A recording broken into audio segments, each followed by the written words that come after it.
INFJs are highly introverted, thoughtful, and passionate about doing the right thing. This personality type looks for the things that lie beyond the surface, instead of focusing on what they are shown. They're also very sensitive, can easily pick on vibes, and know how to communicate with others. These traits make them not only rare, but also difficult to deal with, and sometimes they're mishandled because the rest of the world does not understand how an INFJ sees the world. In order to understand them better, one has to be crystal clear and completely honest with them because INFJs do not trust just anyone. INFJs have a tendency to be understanding and compromising where they want to protect others' feelings. They may pretend to agree with you on things to protect you from being hurt, but they will never change their own stance on the matter. So to find out how to make an INFJ fall in love with you, you'll have to be very careful. There are a few things that you need to understand before reaching out to an INFJ for any kind of platonic and romantic relationship, and we're going to list them down for your better understanding of them. Number 1, a listening ear. INFJs are known for their understanding personalities, empathy, and great listening skills. They're often so absorbed in caring about others' problems that they often end up confusing people's emotions with their own. In a relationship, they look for someone who will listen to them attentively and be as good of a listening ear as they are. If you want to win an INFJ over, you have to give them your undivided attention, making sure that you're not distracted by your mobile's notifications or the sound of your television while they're opening up to you. Because opening up is not something that comes easily to them, and if they're trusting you with what goes on in their mind, they'll definitely demand complete attention. Number 2, commitment. INFJs do not believe in short-term or one-time intimacy. To them, intimacy runs deeper than just physical touch, and thus, their requirement in a relationship is someone who stays with them through thick and thin. While they demand commitment from their partners, they want themselves offer full dedication and pure loyalty to the ones they love. In some cases, there may be exceptions to this rule of no short-term relationships, but generally, INFJs are attracted more towards a sense of commitment and long-term affection.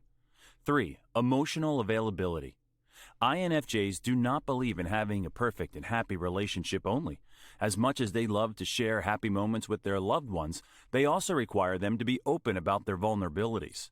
Along with the light side, they're interested in seeing the dark side of their partner. This technically means that you do not need to make fake smiles or lie to them about your situation. Instead, you can just open up to them about anything, and while they provide you with support and advice, they may also come up with solutions. So you see, they basically want natural relationships instead of fake ones. INFJs believe that emotional understanding and trust is very important for a relationship to work, and they will do anything to be available for their beloved, while they also demand the same authenticity from their partners. Number 4, intellectuality.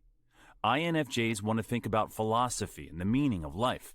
They have a deeper approach toward things, and sometimes they can ask irrelevant and philosophical questions that may not make sense to just anyone.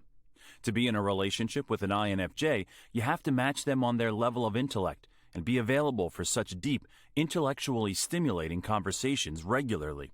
If you're enjoying the video, then please support our channel by hitting the subscribe button and give this video your biggest thumbs up. And click on the bell icon so you'll never miss the latest updates from our channel. 5, communication. INFJs usually have a hard time expressing themselves because they're highly aware of the fact that people do not see the world the way they do. In a relationship, they seek someone who will openly communicate with them with transparency. A partner that wants to talk about both their flaws and good qualities is what INFJs look for. So, if you want to make an INFJ love you, you'll have to be natural with them. Make them feel safe so they can finally have someone they can discuss their perception of the world with. INFJ is a rare personality type, and this takes a toll on them, as it's hard to find someone with mental compatibility. Give them that, and they're yours. 6, growth. INFJs are always aiming towards becoming a better person. As they believe in personal growth, they want a partner who shares their enthusiasm for improving themselves. Having a partner that feels happy living in a stagnant routine can irritate an INFJ, as they see the world as a place where one needs to keep learning as much as possible. The only right choice for a partner would be someone who is genuinely interested in working on themselves by an INFJ's side. Because if you fake it for them, they'll eventually find out and it'll break their trust. 7, trust and empathy. INFJs are very serious about trust and empathy in their relationships. They want a partner who's ready to see them for who they are and understand other people's perspective without judging. INFJs are extremely empathetic and reliable. They also expect their partners to go an extra mile to protect the bond. Once an INFJ stops trusting someone, it's almost impossible to earn their trust back. They'll avoid confronting people for breaking their trust, but what's gone is gone.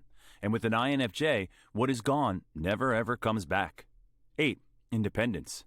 INFJs hate being controlled and micromanaged. They sometimes enjoy solitude, the independence to explore their goals, dreams, and perspectives. For spiritual stimulation, they may want to sit by themselves and not be disturbed. So in order to be someone that an INFJ may love, their independence is something that you don't need to control. Respect the boundaries they've drawn and explore everything they've given you the freedom of, but do not go near what makes them uncomfortable. As INFJs are polite and never want to offend anyone, they may not call you out, but it will bother them a lot. This is all for now. If you found this video informative, let us know in the comments below and give it a thumbs up. For more videos like this, subscribe to our channel and click the notifications button. Thanks for watching.